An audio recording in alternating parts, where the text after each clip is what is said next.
Welcome to Kenton Teaches. Enjoy the video. In this video, I will explain how to draw the Toyota Supra MK4. We'll begin by lightly sketching the car's basic proportions. Think about the overall length and width, and where the wheels will sit.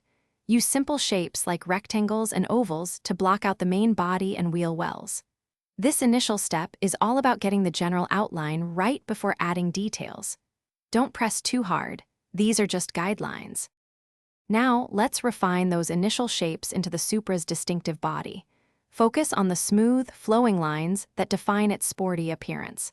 Carefully draw in the headlights, taillights, and side mirrors, paying attention to their placement and size. Remember to keep your lines light at first, allowing for easy adjustments.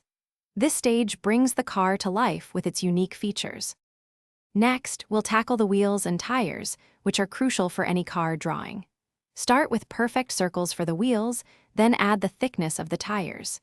Detail the rims with spokes or a hubcap design that suits the Supra.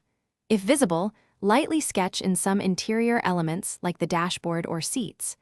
These small additions enhance the overall realism of your drawing. Finally, it's time for shading and the finishing touches. Use different pencil pressures to create shadows and highlights, giving your Supra a three-dimensional look. Darken the lines that define the car's edges and details, making them stand out. Carefully erase any remaining guidelines. Step back and admire your completed Toyota Supra MK4 drawing. Thanks for watching. Please subscribe if this video was helpful.